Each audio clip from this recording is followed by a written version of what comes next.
It is time once again to go on the voyage home. Not Star Trek 4, but Star Trek Voyager. I've been really enjoying this so far. Not a single episode that I've actively disliked, which for Star Trek is kind of weird. TOS, first one I actively disliked was Miri. I was 8 episodes in, so we're right around there. I don't remember. I think for DS9 it was Babel. The Emissary? Yes. You're really going full in with this gimmick, huh? And Joking. And then for TNG, I mean, looking back now, it was probably Naked Now, even though I was in denial at that time. But yeah, overall, long story short, I've been enjoying it. Yeah, me too. It's been quite a joy to go on, and all these characters are just so great, and every episode sparks a wonderful discussion that I really enjoy about the moralities of life and the human connection, and not just human connection because there's aliens here too, but just the personable connection. And with Brandon Braga being one of the main showrunners, producers of this show, and they've still done well to not just, they've done well of a good balance of ridiculous TOS level sci-fi stuff, but also bringing it in home with the characterization and personalization of Janeway with everybody. It's fascinating. It's great to watch. So it's a good show if you don't know. If you happen to not know, yeah, this first season has been good. And I also enjoyed, like in the last episode specifically, getting to talk about how it handled the religion and the morality and the culture and all those things. And that's really fun when it's something we're interested in. But with that being said, just to remind you guys, like, we're just two random dudes watching Star Trek because we think it's cool. Like, this is not the place to come if you want us to be like having deep analysis on anything. We talk about the TV show as a TV show. I had fun talking about the religion aspect of it, just like I had fun talking about the greed stuff and profit motive and things like that. But at the end of the day, we don't know what the hell we're talking about, and you should never come to us for advice about anything. Yeah, that's a good point. I mean, we'll talk deep that we think is deep, and if we're able to catch on, if there are already deep things, because some things might just pass way in over our head, and we'll read our Patreon takes, which you should sign up for Patreon, by the way, and leave your take on a Star Trek episode and tell us how dumb we are or what we missed. There's a chance that you could do that, but yeah, we can only cut as deep as we think we can, that our brains can comprehend. And there are times like the last episode where we get into those conversations and we find it very entertaining, but it's like we're not going to force it. And like there's a lot of times where it's like I'd much rather just talk about how Kate Mulgrew is a great actress than talk about the fucking the consequences of, are they going to run out of food or something. It's like, that's awesome if that's what you're into or whatever, but it's just like this, I'm just here to watch a cool Star Trek show. And that goes for everything we watch. I mean, it's kind of similar over at the X-Files. There was just an episode about religion, and we talked about that when they did it, and it was fun. But, at the end of the day, it's just kind of like, it is what it is. I didn't mean to go on a tangent or anything. It's just what you said reminded me of that, because I did really enjoy that discussion in the last episode, but, it's not, it's up to the show to prompt that out of us. And I thought the last episode did a really good job of like laying that on the table, and you wanted it to go deeper personally, and I was happy with where it was at. And we had that discussion about that, and that was a lot of fun, but that's not something that I owe the show or something like that. Like the show's job is to make me want to talk about it. Anyway, I don't know where it's really going with that, besides I enjoyed the last episode a lot, and we will see what today's episode brings. I'm now that I'm thinking about it, I feel as if that whole speech, if this episode does cover something deep, it's going to feel as if I already knew that. I don't, by the way. I know nothing except the title. So this could be the worst episode of all time. Who knows? Yeah, or it might be covering like something really crazy and deep. I hope that's not the case. I don't know anything, but we'll jump in and find out. Today we're meeting with the giant fishmen of Babylon. Babylon 5. I can't even think of it. Yeah. Babylon 5 mentioned, coming soon. Yeah. Look at that Chad. Even she knows. Yep. What? I've seen that look before. Ensign Murphy had better watch out. I Hey, it's happen to know Cisco that again. Murphy is seeing one of the Delaney sisters. Not since Harry and Tom Paris made their move. Harry The Delaney and the sisters. Delaney sisters. Is what true? Come on, Harry. There aren't any secrets on a ship this small. What have you been telling people? Well, we did take that trip to Venice with them. The holodeck? You gotta be kidding. Nothing. We talked, and then I fell over the side. I think maybe Harry wasn't quite prepared for how voracious Jenny Delaney can be. Oh, you're here. I think it's finally beginning to happen. Both crews getting along. That kind of bonding should improve performance and maximize efficiency. The bonding? Captain, we're receiving a distress call in one of the lower subspace bands. I'm on my way. You can tell us, Kim. Yeah, I fell over. My exact high school experience. I was going to say, that was very, very high school lunchroom scenario. This is Captain Catherine Janeway of the Federation starship Voyager. What is the nature of your emergency? We have no emergency. But you're sending out a distress call. Yes, we are. Why? Because you are in distress. Is this guy gonna try to riz up Janeway? It seems like maybe he's like a guru. Come here, take my course. Oh, maybe. Only 4 payments. But he's like, you seem like you're in distress, and I have the solution right here. Oh, thanks. Well, that's apparently enough for them to justify the hook of the episode, so, Yeah, well, alrighty.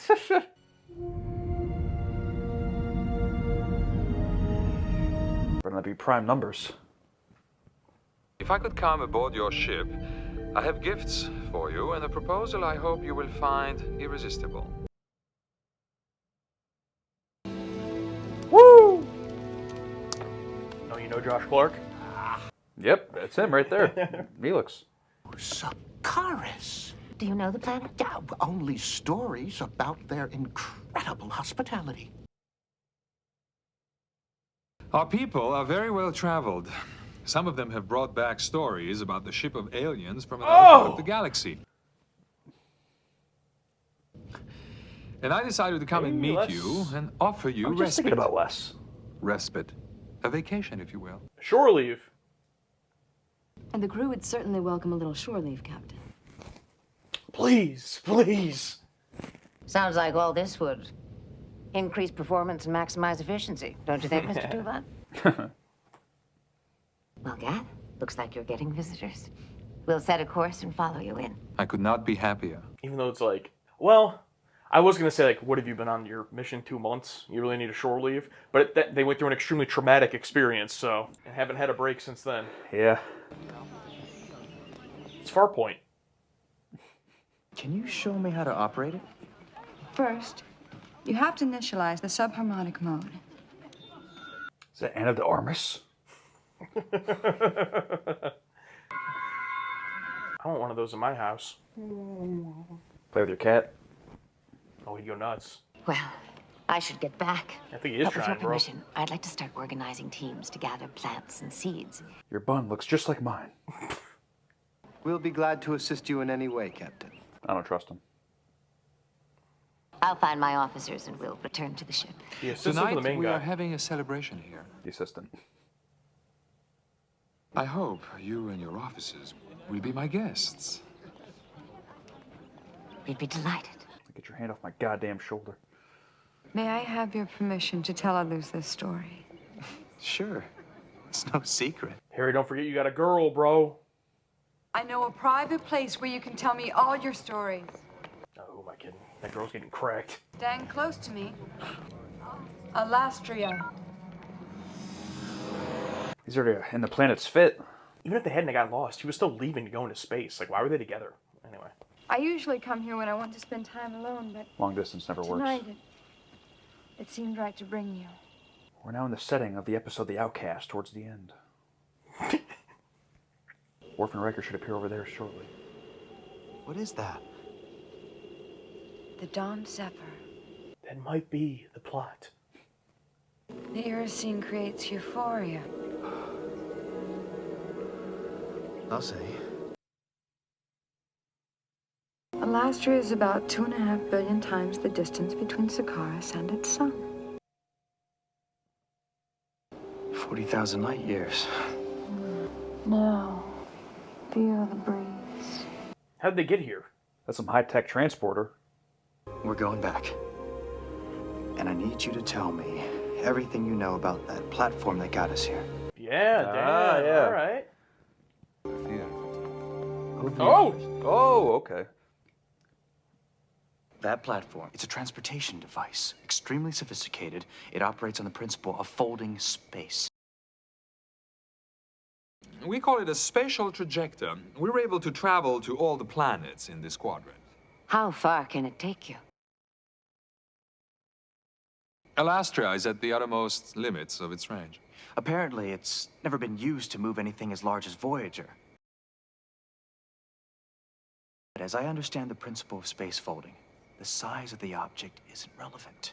Ooh. We cannot share our technology. Once it's out of our control, it might fall into the hands of those who would abuse it. But our canon of laws has determined our entire system of values. To break one of its precepts would undermine everything we believe in.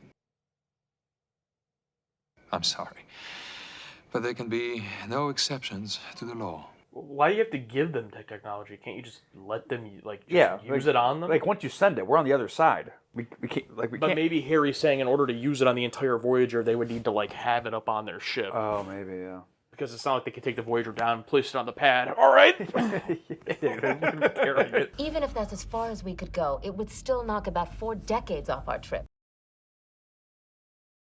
Since they've already said no, this kind of thinking is only going to make you feel worse. Yeah, thank you. Maybe they'll bargain. But what do we have to offer? They seem to have everything they need. Stories. That was an excellent shot, by the way. Mm-hmm. They're kind of a measuring rod of values and beliefs. We have a huge library in our databanks. We could offer them the whole thing. I mean, worth a shot. Yeah. In the meantime, I'm going to take a look at that trajector platform. Maybe I can figure out how it works. You'll do nothing of the sort, Lieutenant. If I find this law is negotiable, I'll make every attempt to get the technology. We won't do anything that might violate their canon of laws as we understand it. That's all. Virtuous Janeway. She's like, we're not stealing it. I think we know the obvious solution here. Mr. Kim? I just hope she gets it. Yeah. And B'Elanna's also, had that whole issue in the first episode about her making the choice. Would it make any difference if I gave you my word that we would destroy the trajector matrix as soon as we'd used it? I know this will upset you, but I can't. Surely you could use the trajector to send us. 40,000 light years would mean a great deal to us. We're prepared to offer you something you might enjoy. A full library of the Federation's finest literature. You certainly know how to tempt me. In the meantime, I'd like to enjoy every bite of this... How did you call it? Pecan pie. I love pecan pie. Do you? No? I don't think I've ever had it. Maybe once. Do you enjoy, like, any kind of pie? Pumpkin. Pumpkin, it's a good one. I'm not a big fruit pie person. Or nut pie person. What about cream pie? Cream? Oh, Jesus Christ, I'm so dumb. Sorry, I wasn't concentrating. What did you say? Same. My brother's birthday is in 4 days. Last year, I promised I'd meet him on Nibok, celebrate with him. He'll think I broke my promise, that I'm dead. Dude, she's gonna do it anyway. And then, If the device creates a neutrino bubble around whatever's being trajected. If that's the case, we'd need a bubble big enough for the ship. Oh, hey, guy. He's back. Carter? I'm with you on this one. Hey. After all, it doesn't hurt to theorize. Right. If we could modify the deflector array to emit phase neutrinos, we could create a big enough bubble. Let's give it a try. In theory, of course.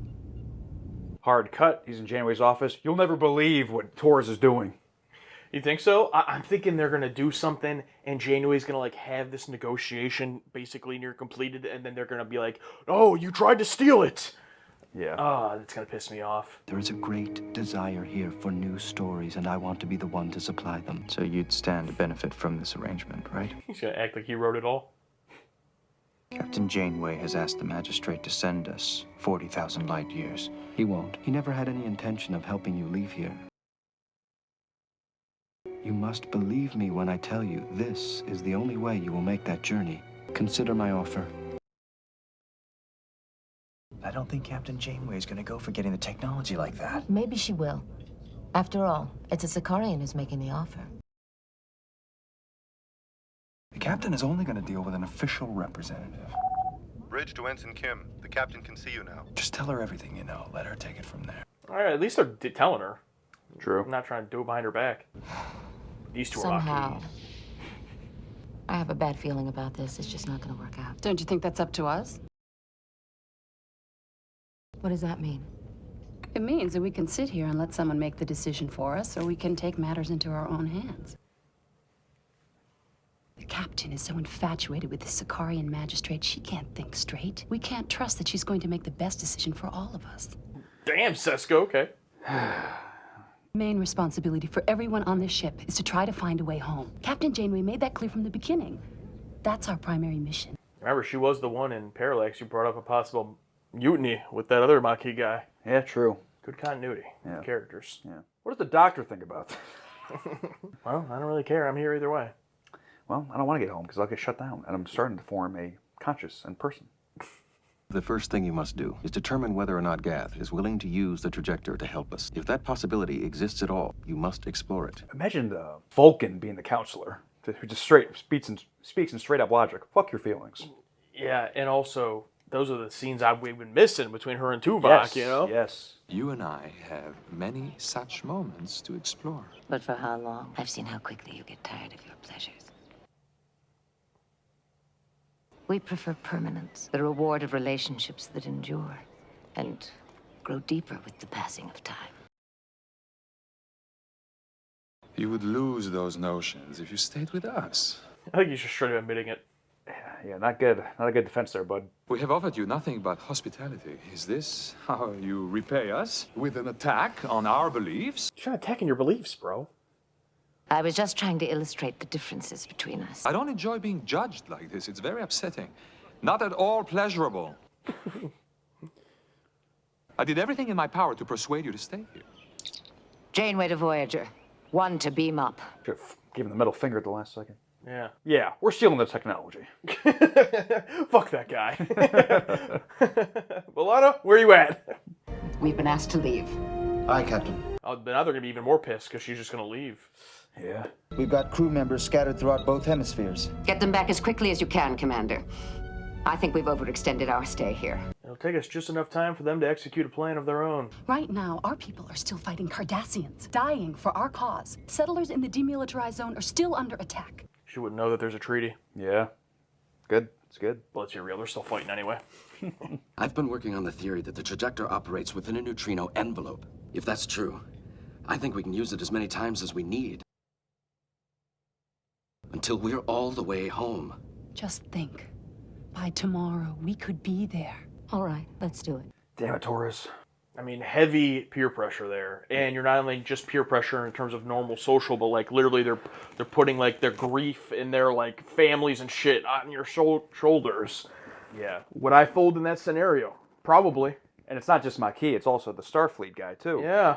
Beam me down. Are you I think I would crazy? kill them both. Security will find you out before you get there. Oh, fuck! Oh, you're done. Is this Voyager's library, which you intended to trade for the trajector technology? Yes.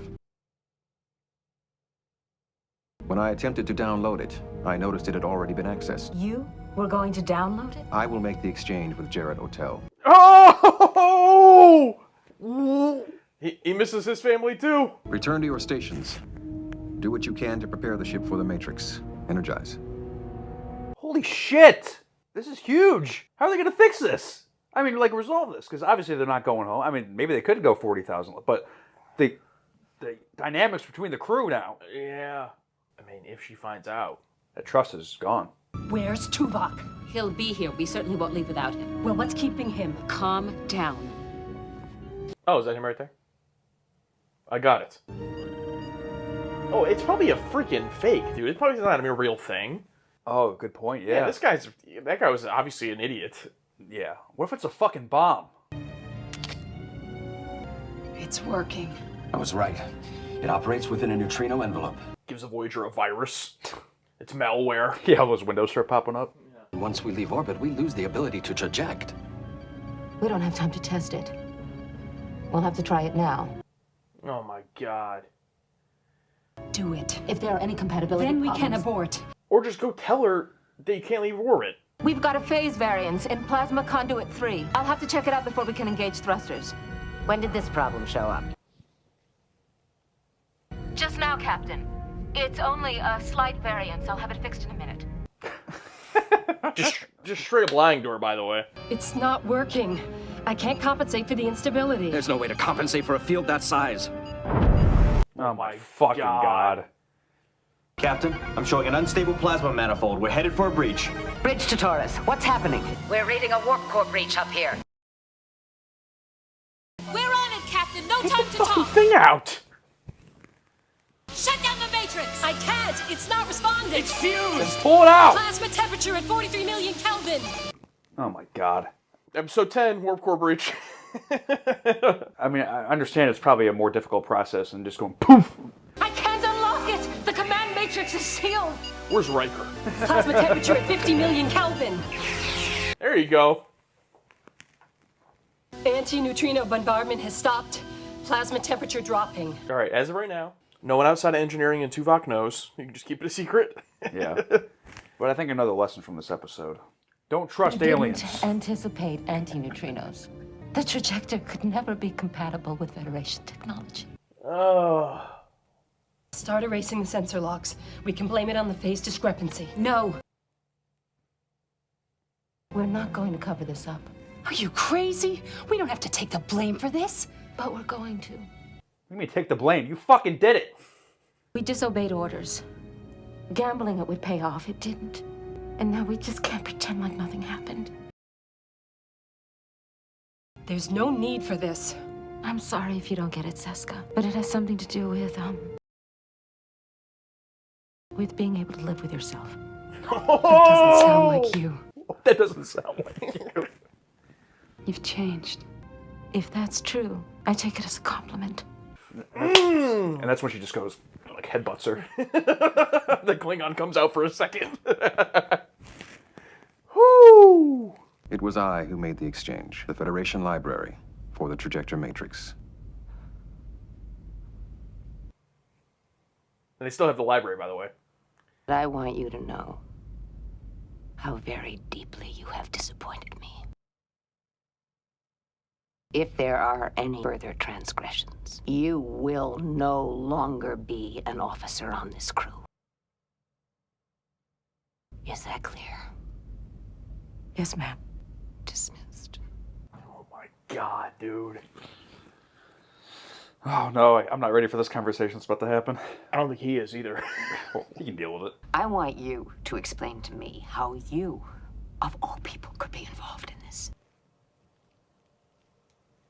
Your standards would not allow you to violate Sakarian law. Someone had to spare you the ethical dilemma. I was the logical choice.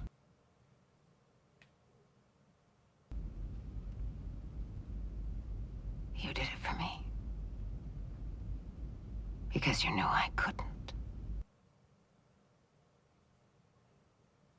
I expect to lose my commission and to be court-martialed when we return to Federation space.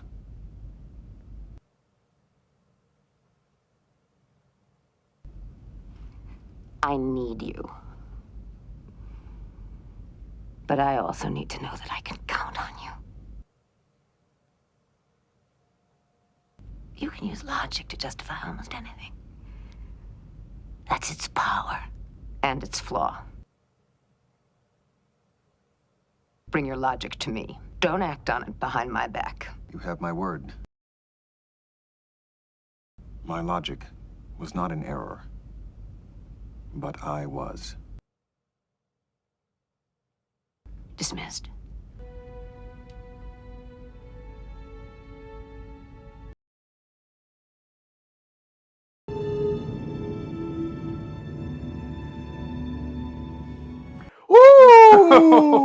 Woo! Wow. So what do you think the show's about? Ooh, damn. We just watched Prime Factors, episode 10 of Voyager, and now we're going to talk about it. But first, our whiteboard reactions.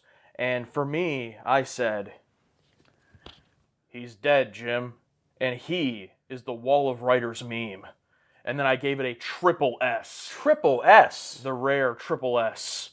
This might be my favorite episode so far. Really? Well, I gave it an E. No, I didn't.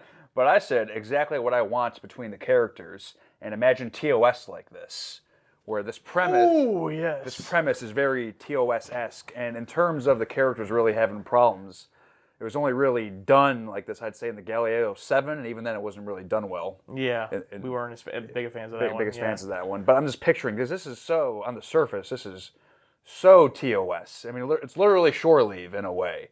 But in terms of interpersonal character dilemmas and problems and decisions that's going to affect the rest of the show, instead of just, oh, let's go on, we saved the day, everything's back to where it was at the beginning of the episode, yay.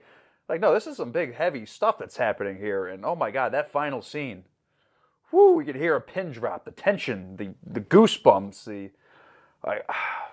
the choice of Tuvok being the one to do all that. I'm like, I love when I'm watching an episode, and all I can think is, how is this going to change things from now on? Because so many Star Trek episodes are bottle episodes, to where it's introduced and solved so often in that episode, and never mentioned again, except briefly in passing, maybe. But this feels big. This feels heavy, and my God, they fucking did it. I don't know what this.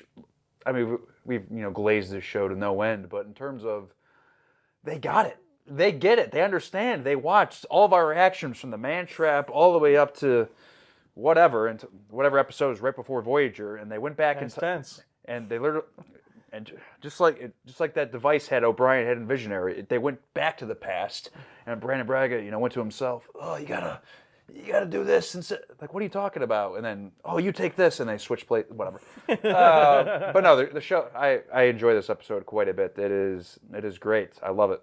Yeah, it is. This might be my favorite episode thus far, and low-key, but kind of high-key, a Prime Directive episode. But to address my whiteboard first, the death of the Wall of Writers meme, 4 brand new, unknown writers that 2 were on the teleplay, 2 were on the story, and sometimes they'll repeat. No repeat. 4 random ass people. Now, I didn't look into each of them individually, but I did not recognize any name. And this is the best writing that has happened on the show. So I knew that like yesterday's Enterprise had a Wall of Writers. I know that there was exceptions in the past, and I'm still going to be excited when it's a written by Brandon Braga, written by Ronald Moore solo credit. But at this point, I can no longer allow that to give me a negative impression, because it's just, this was one of the best written episodes I've seen in so long from a Star Trek perspective. This show is fucking Star Trek, baby. Like, this is exactly what Star Trek that I love is, and taking something like the Prime Directive and twisting it to an episode that I love. And it's not, if the episode had just been, they beam down, these people have this technology, do we use it or not? And that's the whole episode. That's an early episode of TNG, and there's nothing wrong with that, but we've seen that, and like, that's what that is. And this show did exactly what I was hoping it would, which is, if you're going to cover something that's been done in the past, like the Prime Directive, do it in a new light, in a new perspective, in a new way, and that's exactly what this one did. We are now the aliens. We are the ones that they aren't using their Prime, their Prime Directive is not to give us this technology. Doesn't feel good, does it? Like, that scene was so great. And the boardroom scene, when the camera is panning out to Janeway, and they're all talking in the... blurred in the background, yeah. Yes, and that shot, let's talk about that. Les Landau, great direction. There's a lot of great direction here, but that one specifically, wide shot of her looking out the window, everyone in the room is talking, and then it's slowly zooming in, taking you in from like the whole room's perspective as everyone's giving their opinions to focusing on what's going through Janeway's mind. Is not that she's ignoring them or not listening, but as they're all giving their opinions, she's just looking out the window, like trying to think, what's the best way forward in this situation, as the camera gets tighter and tighter on her, and then it cuts to, Captain, what do you think about this? And, she turns around. Just great stuff from Les. I think, I'll double check, I think his first episode here on Voyager. And just, let me get the stuff I don't like out of the way real quick. The guy they cast as the main guy that we deal with here, not great. Gash, yeah, whatever. Or is it Gath? Gath, yeah. yeah. Not a great performance. Didn't buy any chemistry whatsoever. Not that they leaned too much into that, but they tried to. Didn't buy that whatsoever. And he just is being like the slimy towards the end. Like, oh, he was never going to help us anyway. I guess I can buy that. But at no point did he come off as charming or likable. The other two alien people were fine, I thought.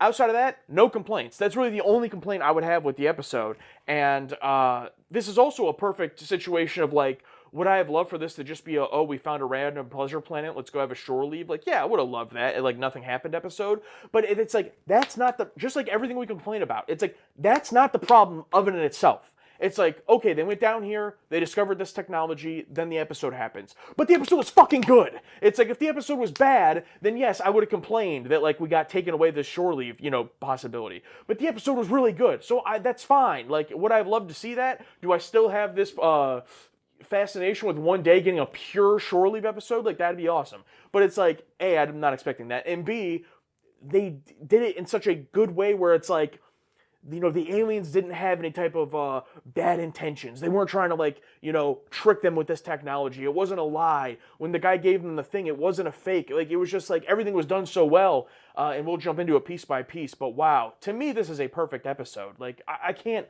Like, is there anything wrong with it in your eyes? Like, the only thing I can think of is that, like, emotionally, it doesn't hit me as hard as, like, a Lessons or The Offspring or Lower Decks. But I've been with these people for, like, 8 hours of my life. Like, that would be quite hard for anything to hit me like that. Yeah, that's true. I guess for me, I always reserve my triple S's for one, whenever I get extremely worked, like episodes like Whispers, for example, and also ones that I are emotionally extremely invested in to where I bawl my eyes out like Heart of Stone. Unfortunately, those two didn't happen, but I don't think that it doesn't deserve the credit of S because I didn't do those two things.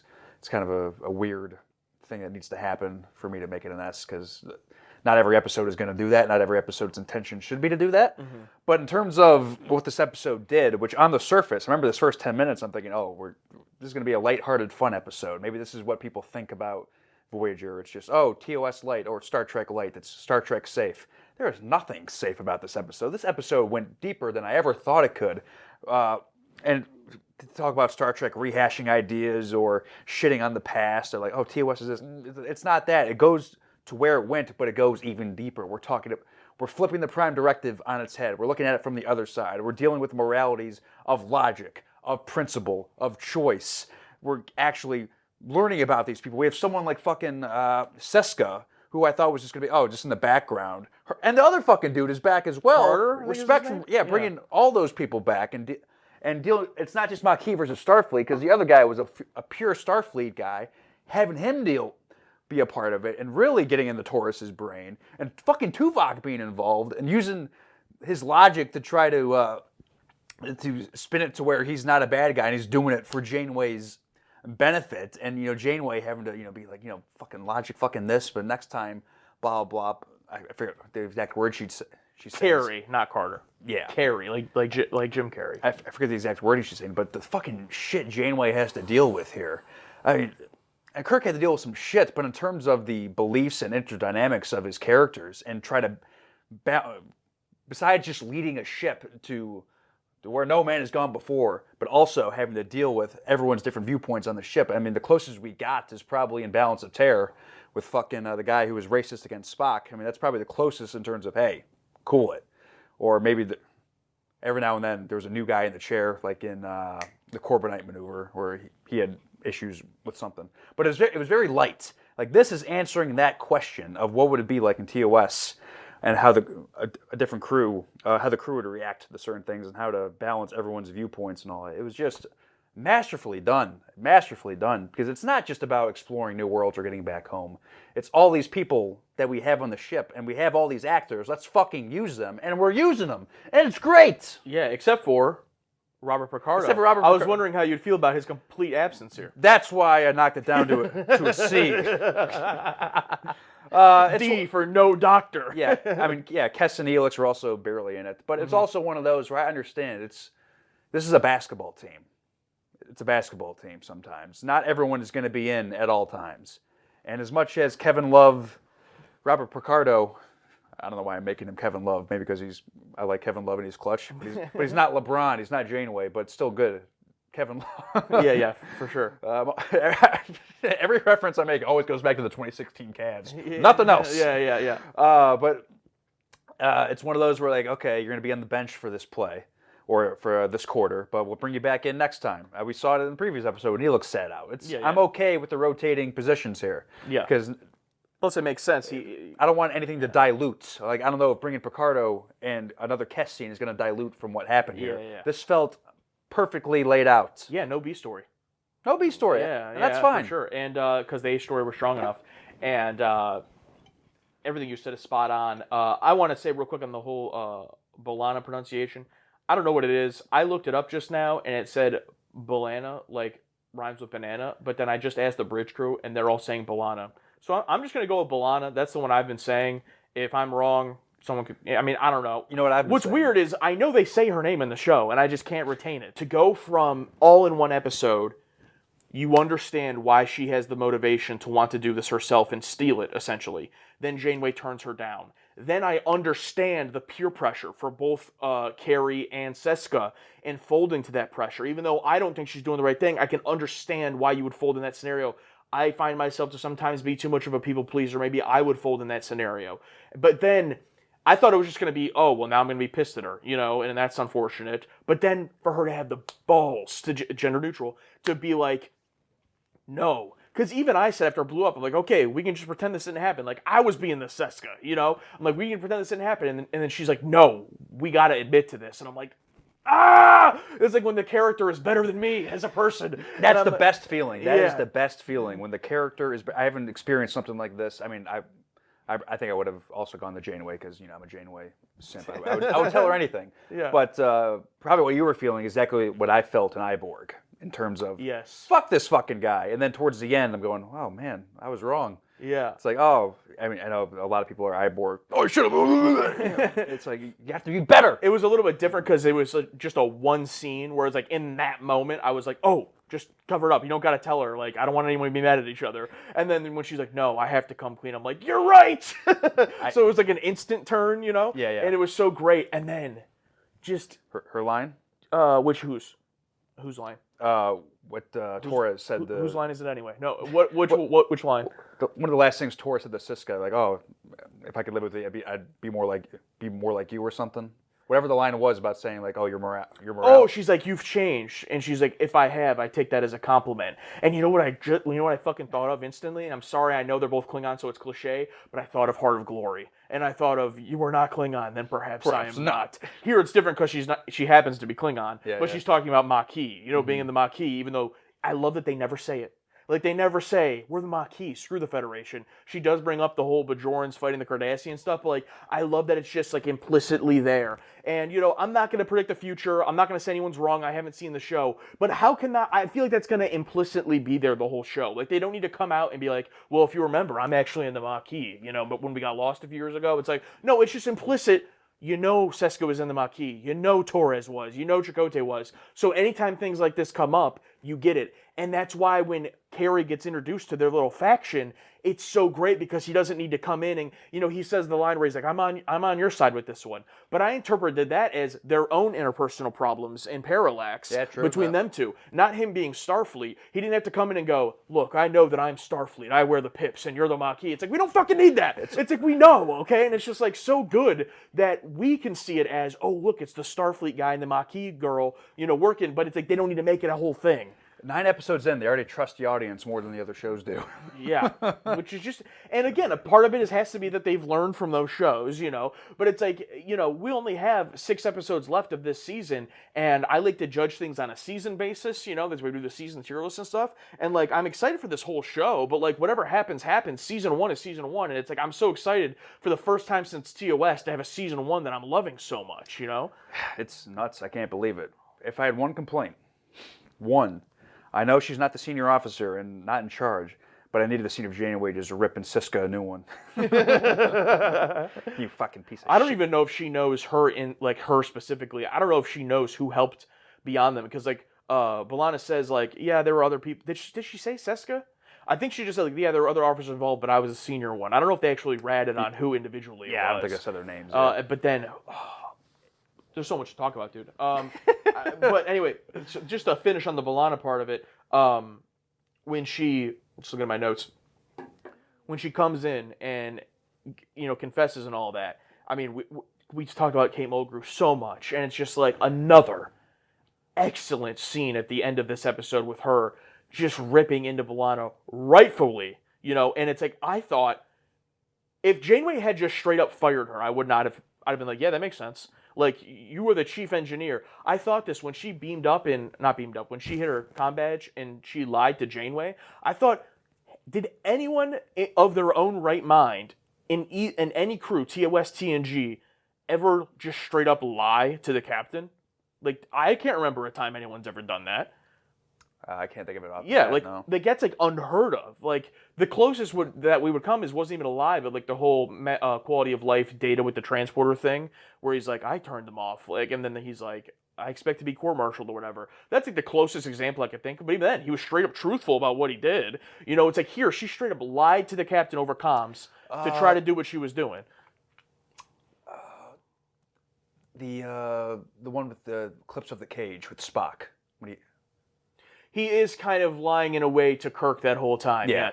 Yes, that would be similar. That's a good call. What's that fucking episode called? Those two episodes. Menagerie. Menagerie. Yeah, but I don't know if he's lying. I mean, yeah, we can get into that discussion, but that's an interesting comparison. Yeah. Because you said court-martial, I'm pretty sure Spock said the same thing. I expect to be court-martialed and all that. Yeah. I wonder if that was a callback to Spock. Yeah. To that. That'd be a nice little... With Tuvok? Yeah, a nice little nod there. But, and we'll get to Tuvok in a second, but to finish on B'Elanna, like, for her to just be in that moment, if she had been, yeah, you're not going to put her in the brig for 75 years, but if you had just been like, I need you, but you can't be my chief engineer, I would have respected it. Like, I'd have been like, yeah, that's totally fair. So for her to not lose it, I mean, part of it's because it's episodic TV, but, just Janeway in that moment to just totally destroy her, but also be like, I need you, but they're saying, I am deeply disappointed in you. We talked about Picard being disappointed in you. I think Janeway being disappointed might be worse. It might be worse. Both would ruin my day. Yeah, both would. And I wonder if also Janeway is sitting with that about morals and principle, how basically she's responsible for them even being in this situation. Yeah. In terms of being in the show, them having a job. So. Oh my God, yeah. And like that's a whole other layer to it. And yeah, I wanted to move on to Tuvok, but I feel like we have to start with that Tuvok Janeway scene, where they had that initial discussion and just, who am I to say my principles are above what they... It's like just so good. It's just so good. And that prompts Tuvok to make the choice, I think. Well, you're worried about your principles. I'm going to use Vulcan logic to spin it to my narrative. To do it. Classic Vulcan. I mean, this was like the first time where I was like, yeah, Tuvok is that Vulcan, And I'm not trying to say he's better than Spock. I'm just saying, like, on this show, it's like that is a Vulcan moment that I didn't even get at first. And maybe it's because it's been so long since we've seen Spock in TOS. We've been missing Vulcans, We've been missing the Vulcan aspect. And, like, when he first turned, when he came in, and he's like, I'm doing it. I was like, oh, he agrees with them. He misses his family, But no, it's because he did it for Janeway. It's like, of course! It's like, of course he did. Just like Spock, like you said, the Menagerie for Captain Pike. It's like, of course that's why he did loyal it. to the end. And then to go back again to Janeway, I'm so glad when he reveals that to her. She has that moment of like, you did it for me. I'm glad it wasn't just like, oh, you did it for me. Oh, okay, cool. Like, you're good then. It's like, no, she still was like, listen, you can't do that. And she's like, and they built on their whole relationship that they built over years previous to the show. Yeah. I mean, it's just, oh my God, dude. I love this episode more and more I talk about it. And it's like, I'm not going to go crazy and say it's my favorite episode of Star Trek. But when you think about the ones that are my favorite, I'll be the first to admit that, like, Lessons is not my favorite because it's a Star Trek episode, And it's like, a lot of my favorite ones are, like, my favorite because of the characters and those types of things. It's like, this is one of the ones where it's like, this is a straight up Star Trek episode. If anyone can have their complaints about this, they can be, I'm sure we'll see some of the patron takes, but like, if anyone says this isn't a Star Trek episode, I can't agree with that. I mean, the bones of this are 100% exactly what Star Trek is supposed to be about. And, even including things that I usually don't care that much about, like Chain of Command and whatnot. I mean, it's like, and the Prime Directive, it's all in here. It's like the perfect Star Trek story. It was written so well, which is why I'm so, shocked and appreciative of these random writers. But I know it's a writer's room. I get it. But, yeah, incredible. Yeah, this is what Star Trek should be. You know, the 100%. meme from Age of Ultron. This is Star Trek. This is what Star Trek's supposed to be. Yeah. Like, this is like the blueprint of what I want from modern Star Trek, the current, or what Star Trek should be. Modern to us. Modern to us. Modern to us. So, Yeah. like what? Like, I'm just so glad we're at this point now, because the growing pains of the years of the other shows and trying to figure it out, and with different people in and out, and then here at Voyager, it's like finally, like fuck, we got it. Like we're what's the word? Expanding on ideas from the original, from TOS, and pushing the boundaries further, going to where no one has gone before in terms of the morality and issues and deals here. Man, and once again, I think we should. I know he's the chief security officer or whatever, but we should have a Vulcan counselor. She literally says to him in that last scene, "You're my counsel." Yeah. She says that to him. And Tim Russ's face, dude, just the perfect Vulcan face when he's just like, at that end scene when he admits it to her and she's talking to him and he's just, like, just like with Spock, it's like, it's all going on It's back going here. on in there, A little yeah. bit like with Data, too. It's like, it's all going on back here, but for different reasons between Vulcan and Data. But he's just so great already. It, like, nailed it already. It's like, no notes. No notes, yeah. Tim Russ, perfect Vulcan. Yeah, it's a tough gig to do, but he's got it, and he gets it. And we've been, also in terms of giving us what we want, we've been, in the first episode, they gave it to us a little bit with the Tuvok and Janeway relationship. Then they got away with it. But the past 2 episodes, I think, they're really bringing back that Janeway-Tuvok bond that we wanted to see. Kind of throwing it back to classic TOS, Kirk and Spock. But we needed that Captain Vulcan bond there, and I really dig it. But who would be the Bones equivalent? The Doctor. But in terms of because Bones doesn't really have the same relationship. Oh. Like on the other side. Because I don't know if we have that. Because Tuvok is, because I've always said that not literally angel and devil, because one's not good, one's not bad, but the two voices on the captain's shoulders, logic and then emotion. So who would be the other side? On this crew, I mean, I guess Kes?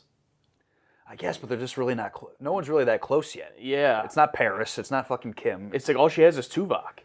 Yeah. I mean, Chakotay doesn't really... He doesn't exude emotion, really. Yeah. So, no one's gotten that close yet. Yeah.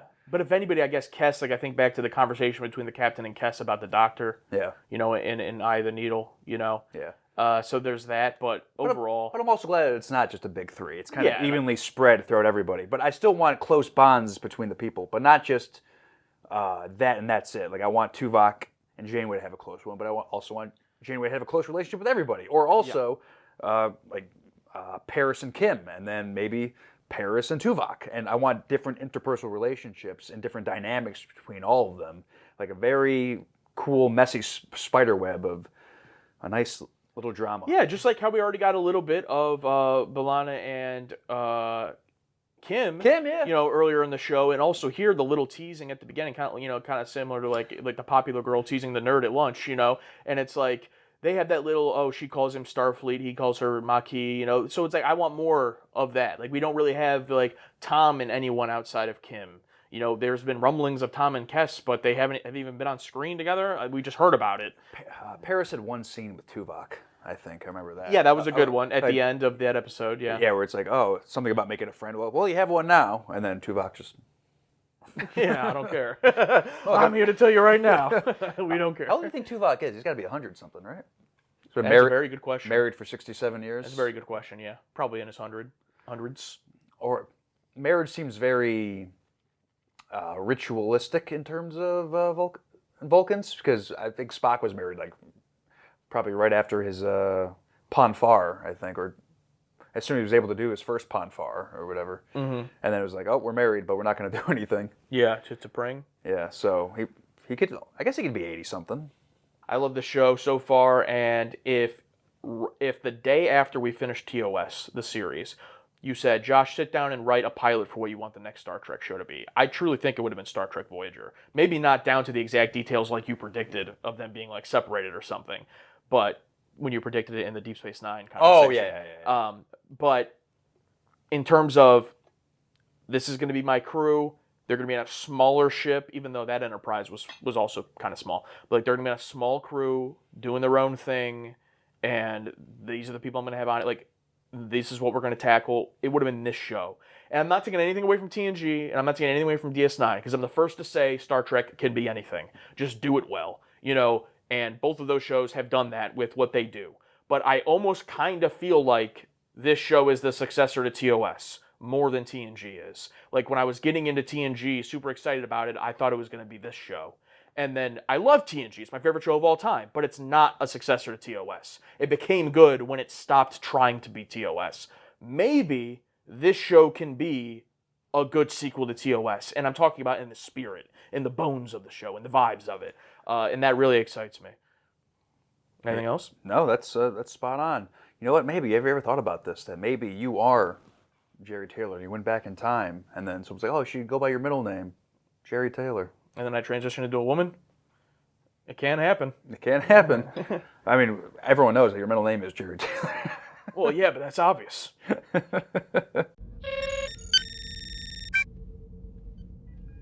want to read this one from Goddess of Empathy because she drops the line, the Prime Directive isn't so nice on the other side, is it?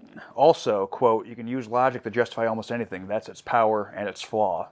Quote, is such a bar. Yes. That was a quote I was thinking of. Perfect. Perfectly said. Andy Catan? This episode ranks among the season's best. Opposite side of the Prime Directive and Voyager's crew really begins to show cohesion, except they cohesively defy Janeway's orders. Question, do you think Tuvok was right to spare Janeway her principles, or should he have fallen in line? Such a great question. I think, fence sitter Josh, I think they were both right. But if I was going to make the decision, I would just listen to Janeway, like you said earlier. Janeway simp.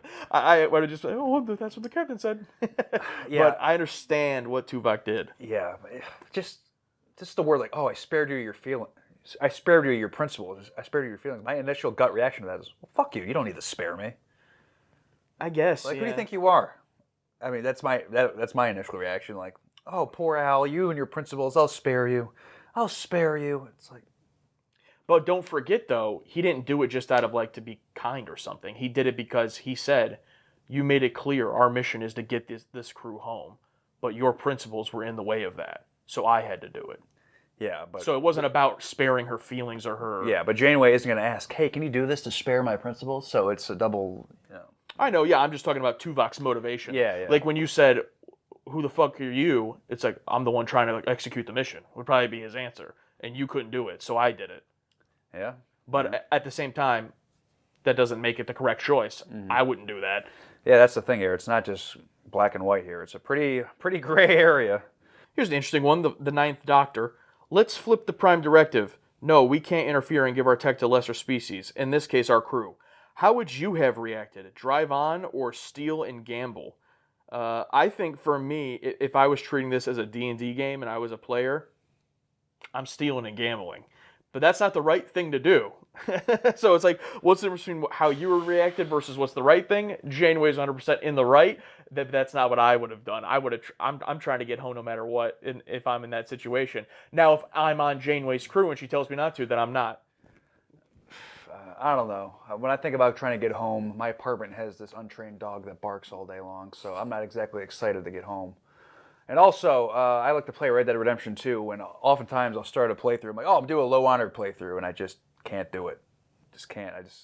I mean, sure, if someone gives me shit. If for anyone who doesn't know what a low-honor playthrough is. So there's an honor system in Red Dead Redemption 2. You can play high honor, you do good things, or you don't steal, you don't rob, you don't murder or kill. And there's a low-honor playthrough where you pretty much play as an outlaw bandit. You can kill people, rob people, and your honor goes down. And I often say, oh yeah, I'm going to do a low honor playthrough, and I just can't do it. And that's a fake video game. So I can only imagine that in this situation, I'd probably be too afraid to do anything bad or not exactly morally just. And I would do what Janeway says. I don't recognize this one. Loki-san. Yeah, I was very surprised the first time around by Tuvok's decision, but liked it and how he laid it out to Janeway. I also like how Kate Mulgrew relayed Janeway's emotions in the last scene. Yeah. Kate Mulgrew is just perfectly balancing the captain and the emotional human being perfectly, in my opinion. Just no notes. Yeah, she lets it come through a bit more than Picard in the right situations, which is nice because Picard was so reserved and like steel-faced that you had he had to mostly like read his reactions through like his stone face, like I think he's feeling something. So it's nice to actually see it emoted a little bit more without being insane, obviously, still being a captain. And even then, those moments were only coming out when he was alone with Riker or Deanna. Yeah. It didn't come out often when Yeah. other people were around. In the opening of this episode, Janeway's having lunch with everybody in the same room. I mean, I know they already addressed that earlier with like, oh, technically, Captain, I shouldn't be in my own quarters here, but then turn into Neelix's kitchen. Nolan, another episode where they think they might go home. This shouldn't work so soon after Eye of the Needle or the start of the season, but again, they know making it home isn't the central conflict and effectively mine around it. Specifically to ask what lines our crew might be willing to cross to get there. A to S, despite a slimeball magistrate. Yeah, I 100% agree, and I wanted to bring that up as well in terms of, oh wow, already another will they get home, except that's again just like Eye of the Needle, not what the episode is about really, and not where the tension lies. Like as to where Eye of the Needle was about, will these messages get received? Here it's not even about getting home at all. It's about what will the crew do to get home in defiance of their captain, and how will Janeway as the captain balance getting that crew home versus her own principles / Starfleet principles. Yeah. That's the point of the episode, and it's really great. Yeah, on the surface, it's about how to get home, but when you go deeper into the episode, it's not. It's about what's the crew going to do, or like you said, the messages in Eye of the Needle, and yeah. But on the surface, yeah, it's about getting home, but it's really not. Captain Chris Dorn. Tuvok did it for Janeway, like Rikishi did it for The Rock. Oh, that's my favorite. That's great. I did it for The Rock. I did it for Janeway. That's pretty good. I was going to say I haven't seen any defectors yet, but here's the first one, Stephen Linden. I think this episode is French alien accent, not at all pleasurable. No, nothing to argue with there, but it is a defector, obviously. First one I've seen so far. Marco, I'm glad to see some people liking this one, but it didn't resonate with me too much.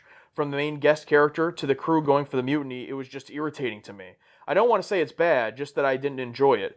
I would agree on the main guest character as I already laid out. Would be curious with the main crew going for the mutiny, what about that was irritating, but maybe hopefully Marco, through watching our reaction, it's a little bit less irritating, or maybe we make it more irritating. I've heard we have that effect. I don't know, so you can let us know. With with the emojis to catch the attention, always with Joshua CLG. Question, because I was actually wondering this myself. Has the show done a good enough job leading up to this episode as depicting why B'Elanna has undergone this change and is so loyal to Starfleet, its ethics and procedures? You think there's been enough that's happened to her, or that she's witnessed to have her start having this change? No. I'll completely admit that. I started the show saying she was my favorite character, and or I had the most interest in her as possibly my favorite character. I talked a couple episodes ago about how she's had the Kira effect of kind of having a really strong up front and then pushed to the side. This is basically the first time she's come back in any meaningful way in an episode that I remember. No, they absolutely have not set that up at all. I'm not going to take that away from this episode because A, it's an episodic show, but B, I think it's a little bit unfair to this episode to say, well, you haven't done that enough, so you can't do it. If that makes sense. What I would say is that if they had built that up more, it would have hit stronger. B'Elanna's choice there to do the no, we're not going to cover it up, it hits as its own on its own moment. But I think the reason that is nowhere near like the top best moment of the episode for me is because it hasn't been set up that great. You do just have to kind of buy in that it's like, oh, well, she's been here 2 months. She seems like a generally good person. It makes sense she would come clean about it. And you just kind of have to accept that. The only thing I would give it is maybe her experience with Janeway in Parallax and the trust Janeway put in her to be chief engineer when no one else would have believed that should be the case outside of Chakotay, made her just with personally Janeway herself feel that loyalty, not to Starfleet or Starfleet's values, but to Janeway in this specific situation. But even that is giving them a lot of credit, in my opinion. So I would agree. How do you feel about that? Yeah, I pretty much agree with you. But I think in the terms of the bottle of this episode, I thought the influence both with Starfleet Guy and Siska, where it happened enough, where there's enough in there for her to make the choice here. But I agree, not enough has been shown since the beginning to now to have her do a full flip to Starfleet. Matthew Gaines says Janeway's scene in the Ready Room with Tuvok is one of the most poignant and important of the season. Question: is it ever okay to compromise your beliefs to serve a greater good? Could the potential ramifications of altering the natural development of a planet and its countless inhabitants ever be weighed against getting your crew of 150 home? Now, I don't know if the altering the ramifications of the natural development of a planet, I don't know if that would be the consequence of them using this technology. I would say it's going to alter their culture in the terms of their laws to not let anyone use this, and it's never been outside of their planet, so it could alter them in that way. I think yes. Depending on what the view is, yeah. Yeah, I think it's obviously going to be that's such a question that's like what's the specific situation? But I wouldn't be able to say a blanket no on that statement. There's way too many just possibilities of things that could come up that, as Janeway puts here, why are my individual principles above getting these people home? I'm a big fan of people having principles and sticking by those principles, but I don't think anyone's individual principles are ever higher than the greater good. Although I would respect them sticking to them like Janeway does here, that doesn't mean she's 100% correct about that. So I would say that, yeah, it's okay to do so. And if Janeway had decided to do so and had good reasons for that, I wouldn't think less of her as a person. Now, if someone claims to have priorities or principles and then just constantly over and over again goes against those, you're going to start to go, okay, well, wait a minute, do you even have principles? But if it's like a rare, unique scenario of someone who always does, but this is the exception, then I would say, yeah, it's okay. Yeah. Got to give a shout out to Cricket Lenny for coming right out and saying it. As a Voyager hater, I give this one props for an inverse prime directive scenario and fantastic character development for Tuvok. Beyond that, it's just okay. But that elevates it to a B. We talked about patron inflation in the past. Now we have Voyager hater / Deep Space Nine fan deflation. I think a B from them is an S. Speaking of that, I also wanted to bring up that patron Guinevere coined the term hatron. Oh, hatron, yes. Got to bring that up. Yes, Guinevere over in the Bridge Crew chat said she was listening to an episode and thought we said hatron. Now, I'm undecided, Alex, still yet what to make of that term in terms of should it be the segment of people who are hating on the thing, or should it be the people who are paying us money even though they hate us?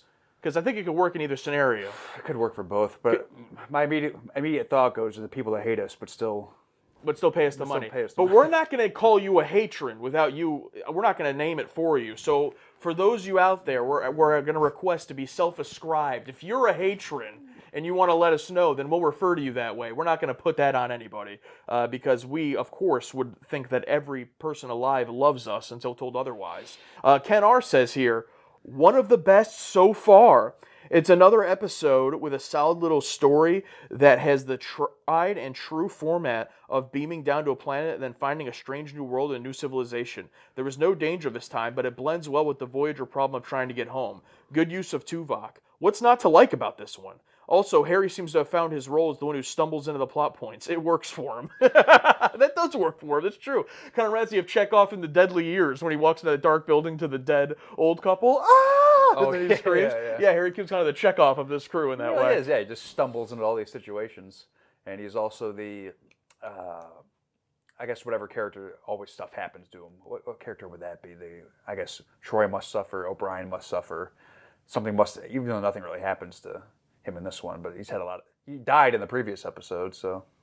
Absolutely. I love this episode. I'm glad we talked about it for a long time because I had a great time with it. The takes were great. A few defectors, which was nice to see. I would have liked to see a little bit more explanation from people who don't like it in terms of outside of the main guest actor.